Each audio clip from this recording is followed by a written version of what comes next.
Today, I'm having a conversation with a young woman who is recognized as an emerging leader in project management, the founder of Royal Sparkle Foundation, an author, a writer, and an African whose story lights up the moment. We'll be talking about her journey to becoming what she is and the impact she's making. Her name is Kemi, and I hope you get value from this conversation.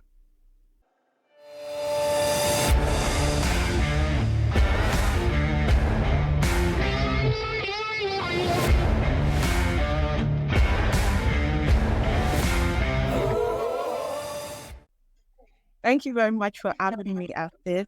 I'm glad to be here. Okay, so Esther Kemi Odewale is a non-published author and a project manager at Cambridge Center of Excellence with 6 years industry experience. I'm also the founder of the Royal Sparkle Foundation. Royal Sparkle Foundation also birthed the project structure up, and I believe in living a purpose-driven life. Kemi, you're a Nigerian and you currently live and work. You studied in Ghana. So I'm an half Nigerian, half Ghanaian. My mom is a Ghanaian and my dad is a Nigerian. But however, I started my earlier career in Nigeria before moving down to Ghana. I think my journey started here during my tertiary education. I was born and brought up in Ghana, in Nigeria, sorry. Based on your introduction, you are an author, you are educationalist, you're also a project manager, you are a convener and summit organizer. Let's just unpack that bit by bit. Okay. Could you help our audience to understand how this came about? How did you start your journey of being a professional in project management, in being an educationalist, an author, and then being a convener and summit organizer? How did that come about? Because this is a lot of things to manage for a young person, right? So what's the story behind that? Okay, so wearing so many hats was birthed from my experience, my journey. During my early stage, I struggled with identity crisis because I faced challenges of identifying my career path. And that really shattered me at that point of my life because the struggle led me to pursue courses that were so irrelevant to where I am today. I just wanted to align with my true passion. But then I could sense that I was not finding my foot because there was a time where I even dropped out of school during my SHS and I was homeschooled. I dropped out in SHS 1, which is SS1 in Nigeria. And then my mom knew that there was more to me, but I was struggling with other colleagues back then. So my mom had to home tutor me, got me an extra lesson teacher that would help me time without numbers. But I was still struggling because I was not finding food. I was doing the wrong courses because my parents put expectation on me back then. I was doing the science course and that was not where I really wanted to be. I had that identity crisis, which did not really sit well with me. And then I went through many repetitions in my life. I went through cycles that I felt could have been avoided if I had the right guidance or the right mentorship that would empower me. So most of those things were one of the things that have helped shape my passion today. They're like the driving force to wherever I am. So pick it up from being an author. I wanted to reach a larger audience. I wanted to also add my voice into advisory educationists, helping people to thrive in their educational background, helping them identify where they need to be or where they ought to be. Yeah, so that was how I birthed Tribe. Tribe was more Kemi Esther, my journey and how I scaled my way to the top from being dropped out of school as the poor performance and where I am today. And then project management workers, I had to scale my way through project management because I did a lot of from science. I did purchasing and supply. I went to do event planning. At a point, my mom thought, okay, it wasn't working. Maybe I should just go and learn soft skills. I did that. I did a lot of things. Went to even learn makeup, but I was not finding my passion there. Not until I found myself in the industry where I am today, and I felt like my story and whatever I've gone through helped me shape where I am today. Because being in the project management sector, I'm able to mix it with the educational field, where merging that together just led my success now, because I thought I was very good when it comes to management, and I could also help people doing that as well. So that's how come I also became a project manager, and to also empower people who are at Royal Sparkle.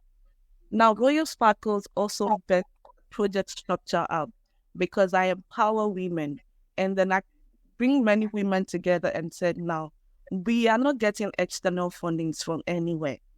We need to work on the project, that this project will bring in money to us, and we can use that to run the foundation. And that's how come we built this project structure hub as well. The part of identity crisis is what a lot of young people are dealing with right now. Like, some of these young people that are going through identity crisis, they actually don't know who to talk to. They don't have the right mentorship as what it is that you actually had to go through yourself.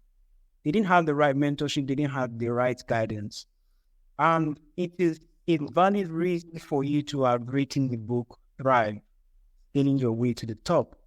Could you just help spotlight some things that you've written in the book that is pretty much important and that resonates with you a lot, important to all other young people out there, regardless of the agenda?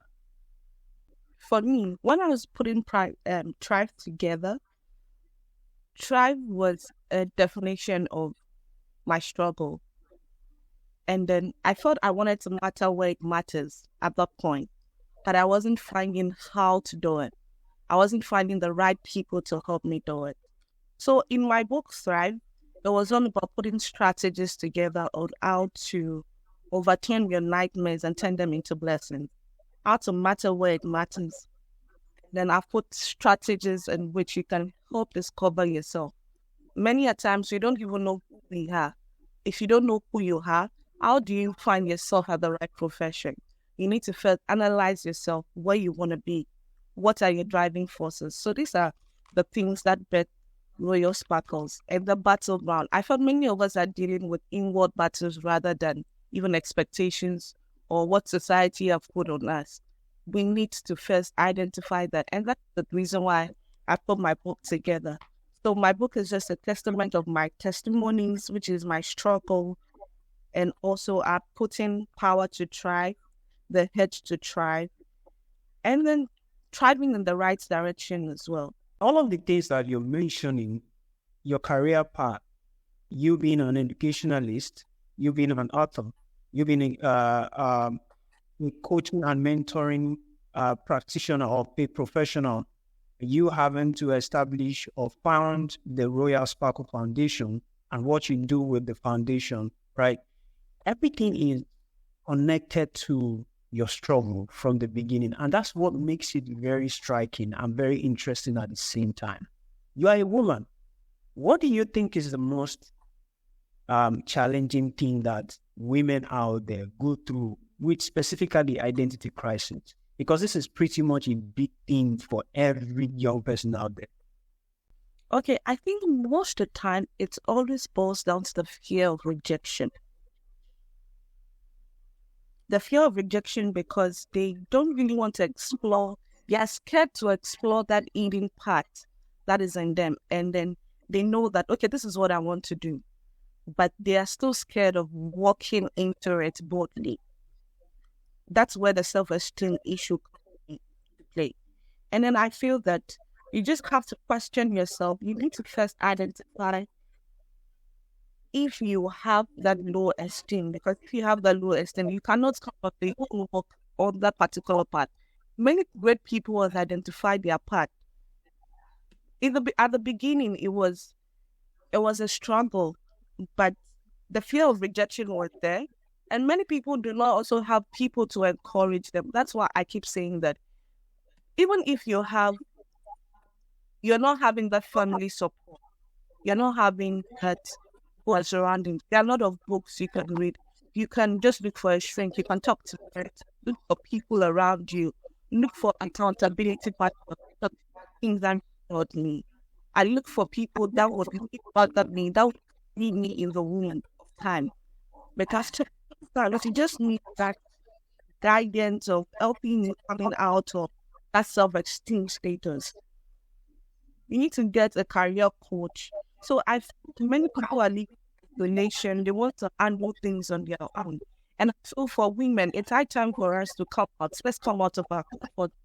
Let's come out of our shackle. Let's face the fear and let's face the rejection and just walk through our own path. The fear of rejection is what, again, as much as people deal with identity crisis, the fear of rejection also makes people not to even try because you're scared about the feedback that you're going to get. You do not see the opportunity in the feedback you're going to get. You do not see the opportunity in just starting, or you're very much scared of the things that you do not even know, right? And it makes people just be in their shell for a very long time without achieving anything. And that leads me to ask him, is this the reason why you established the Royal Sparkle Foundation? Is this part of the reason? Yes, because I realized that I was not going through what I was going through alone. For me, I would always find myself at every session, seminar, every workshop, every best event motivational program. I'd gone through most of all the programs that I know I could. I remember there was a time I even had to go back to Nigeria for a program called Learn by Shola Drotoye. I had applied to almost all the mentorship program in town back then. But then I realized that one thing was striking. Many people were dealing with the same thing I was dealing with, but they were not just identifying that. And I felt that, okay, people are scared of going to the normal, I'm going for counseling, I want to go for therapy. Why don't I start something that looks like a network of empowering women? Let me empower you so you can empower me. Learn from me while I learn from you. And then when I am helping to motivate and support your vision, you are also doing the same to me. Before we know, we have a shared vision and a friendship that it's accomplished together. So you are not doing it alone.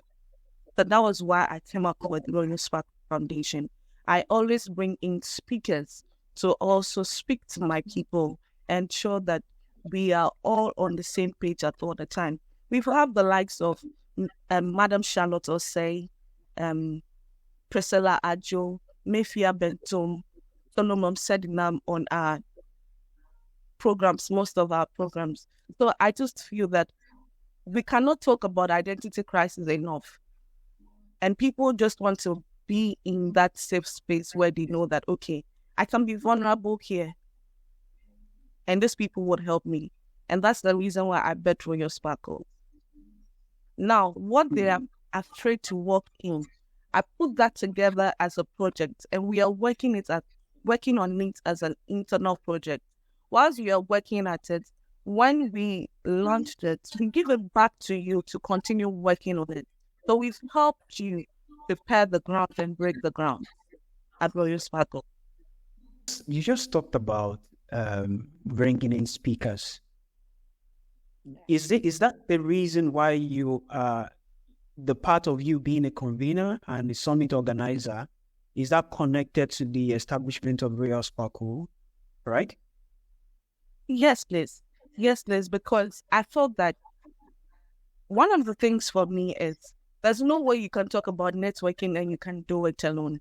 You need other people to help you place trials. My voice cannot be enough. My voice cannot be enough. That's why I need every woman on board. And I also just don't want, like, I'm just a sucker for women. Even men, I have young men in my networking change. Yeah, we have men as well. So for me, it's just about shared vision. Let's have a shared vision. Let's have a purpose-driven event where we can all learn and benefit from. And that's how come I've hosted a lot of programs, a lot of workshops, a lot of seminars and summits as well. I mean, I had wanted to ask the question, or is this only for women, right? And then you already answered it. So, this makes me want to commend you for the work that you're doing with Royal Sparkle Foundation. Okay, when you spoke about the fact that you wanted to ask about women, one thing is women are more vulnerable in speaking up and finding help than men. Women are more liable to speak up. Even with men, they want to deal with whatever they are dealing with alone. And that's why we have a lot of mental health issues with men. Men want to keep whatever they are going through within themselves. They don't want to be in that space. Not to say we don't have, but just that the percentage are low. And men have a way of dealing with it on their own. Not all, but for women, I feel more women need the empowerment because I need more women to come. That's why women dominate more than men in Royal Sparkle. I wanted to talk about the importance of collaboration, because the kind of collaboration you have with speakers that you bring on board, talking to people, to mentor them, to help them to see what they need to start focusing on. Because one of the things that I always say is many people, young or old, sometimes we need a tap on the shoulder. That's all we need. Some people at some point in their life. And to some people, they need a tap on the shoulder. They also need some form of, keeping them in a trail of accountability. See, as much as I have told you what to do, I've shown you the way and how to do things, I also need to keep tab on you. Because one of the things that is becoming a problem in this age is distraction. As much as whether people are dealing with identity crisis, they don't want to just open up, they are scared of rejection, they also want to isolate. And they found a lot of things in the distraction that comes in this age, more like social media. Well, there are multiple advantages in social media depending on how you use it, but it is becoming a distraction for a lot of people. And that's why I want to commend you for the work that you're doing with collaborating with people outside your space. So it makes me want to go into your work as a project manager. How has it been? What do you do as a project manager? So as a project manager, I run the project activities from planning, execution, coordinating to the end. So at Camry Center of Excellence, we are in the educational sector. So we kind of certified in project management as well.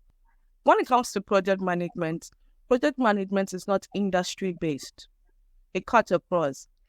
And then people are now opening up to the projectized way of doing things, which has now become more demanding. Project management has become more, and that has also bring a lot of challenge into the industry. So most of the time, we just have to do more to get more results in the project space. And I think with the new agile way of doing things have become more simpler than it used to. Talking about things getting simpler, things getting easier, I think it's just with the contribution of technology, right? Because everything is getting better over time. I had a guest that he said, his name is Matthew. He said, when a new technology comes, it mimics the previous technology, right? And that, moving forward on that, when a new technology comes, everything that you're doing gets easier if you learn how to adapt with the new technology. And I think, your process, so your process with making things easier in project management as a project manager is as a result of the evolution of technology over time. And speaking of project management, you recently you were awarded the emerging leader, an emerging leader in project management, right? Can you tell me about that? How did that come about? Okay. To be honest, when the nomination came, I wasn't even expecting it. But then I was glad that at least my effort was really appreciated and that someone was really watching. And that really means a lot to me.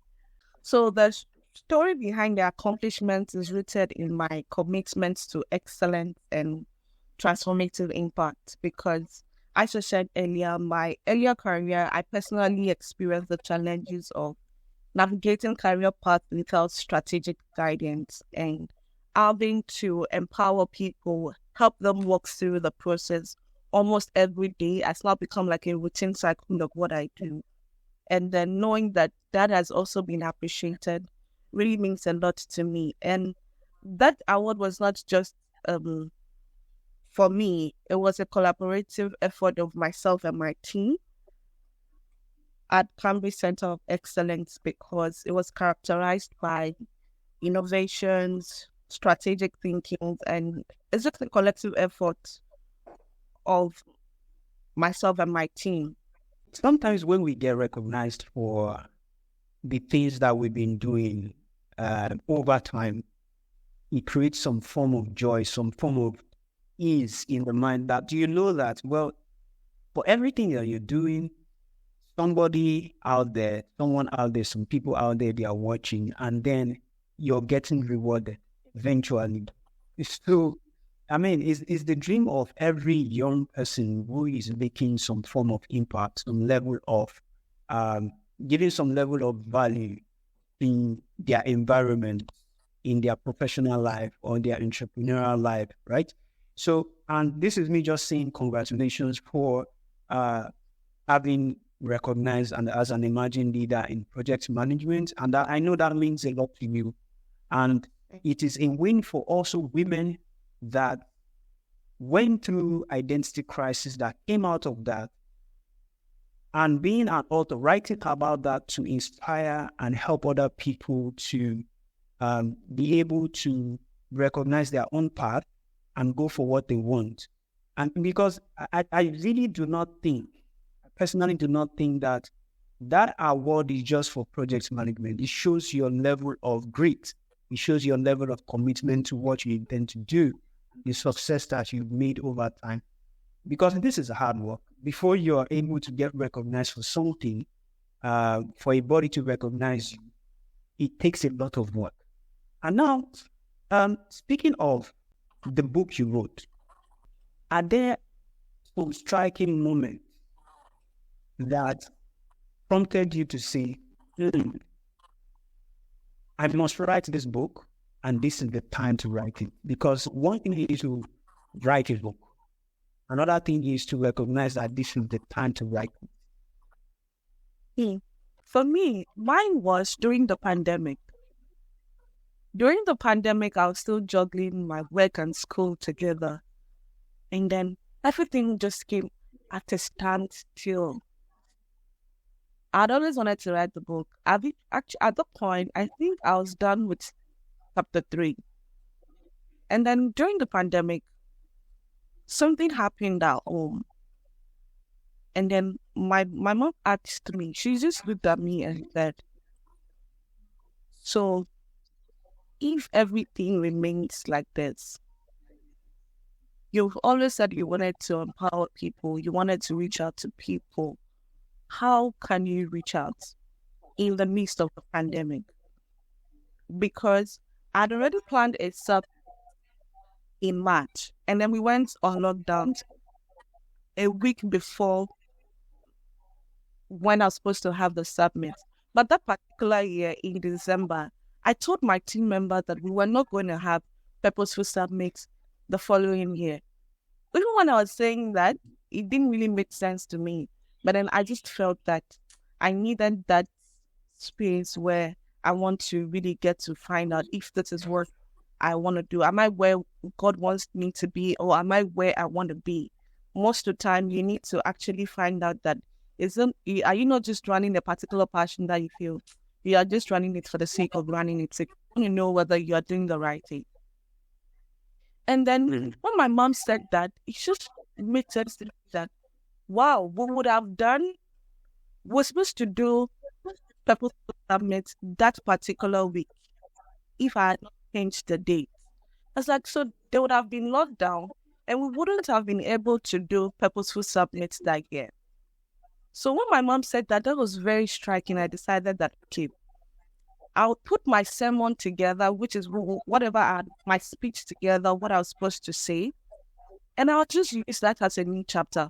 And that bred my chapter 4 because I had gotten a writer's block already at chapter 3. And when I started that, I thought I was doing one chapter. I ended my book the following month. And I was at that point, I felt like Thrive was not just my baby or just me sharing my testimony. It was just a way of me reaching out to more people, empowering women. It was just like me having a larger audience. That was one of the things that really encourages me to write the book, because I felt that if we were in the pandemic where people do not have access to going out, going to work or whatever, how do you still empower people? What are you empowering them for? I have to always call meetings on virtual Zoom all the time, trying to empower them through Zoom. And at that point, things were not going very well. Imagine you empowering someone that has just gotten COVID at a particular moment. So that was the point I decided to finish up my book and then launch it. That's quite a way for you to recognize when you needed to put your story out there and put your message out there to inspire others. And you've mentioned your mom a couple of times. Yeah, because I was raised by a single mother. What has been the impact of your mom on the things that you're doing, your achievement, your book, your at the stage of you recognizing what you're supposed to do? What has been the impact that your mom has made on your life? Because you mentioned that a couple of times. Wow, my mom is a driving force in my career. Cause I lost my dad at an early age when I was young, and my mom was all I saw. Like, my mom was everywhere. She did the gentle parenting with me. My mom took the time, got to understand me, because I was different from my other siblings. I was a different and normal kid. She was there all through my journey, and I would say that my mom is the reason why I'm here today. She supported me anyways, getting to even identify that I was different from my other siblings, allowing me to have my way. Sometimes she can be hard. And then today, like, all that really makes sense today, because I look back at my journey, a lot of doors yet shut down.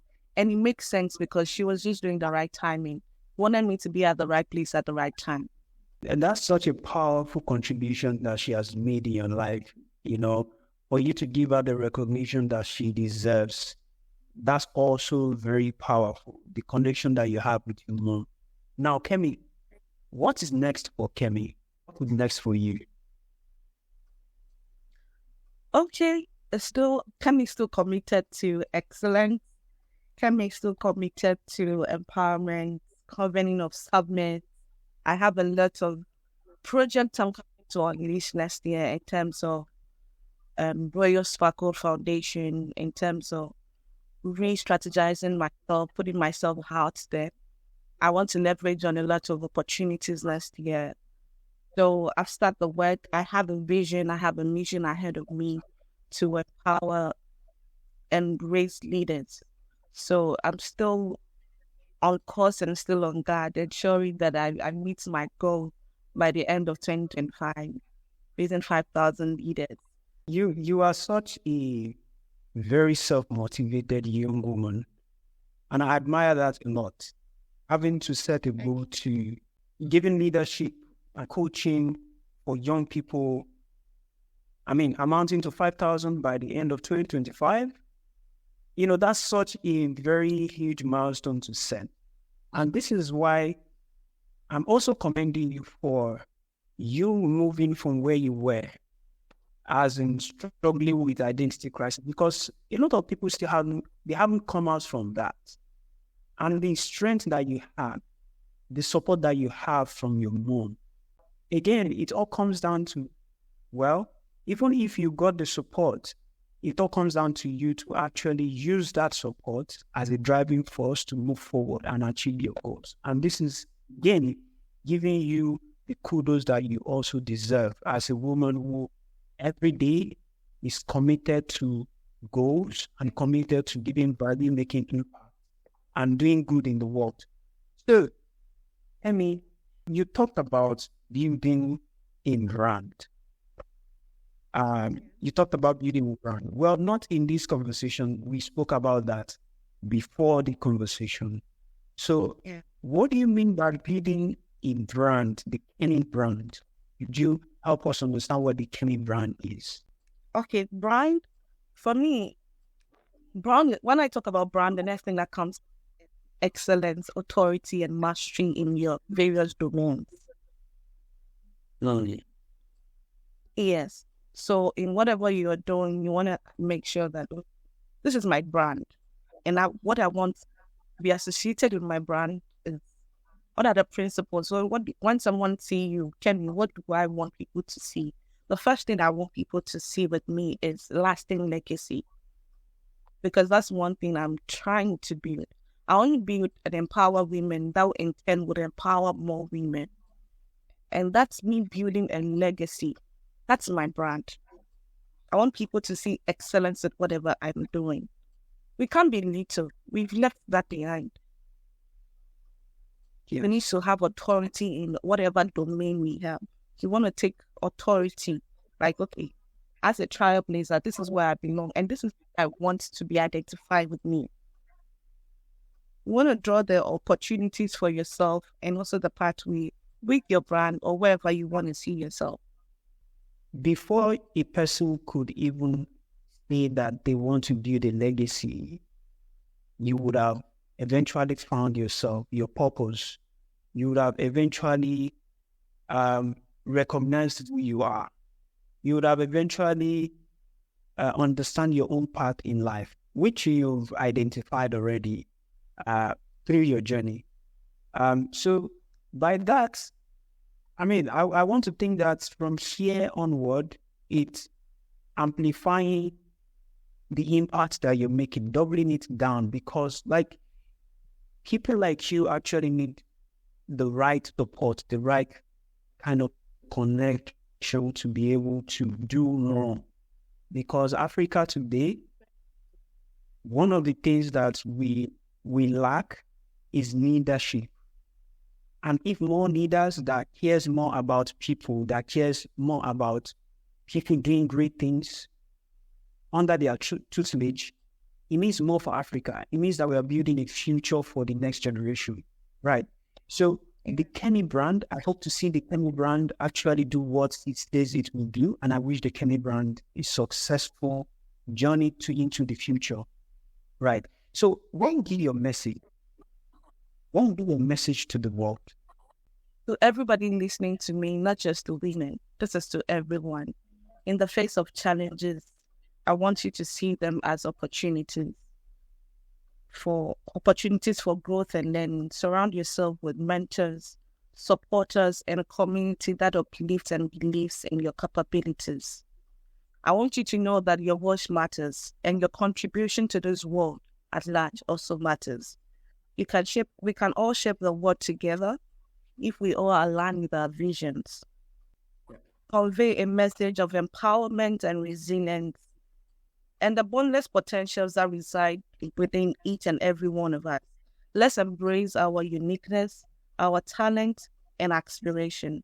Never be afraid of dreaming big. Your job is to dream big as you can. That's the only job you have. You need to dream and make sure that you achieve them.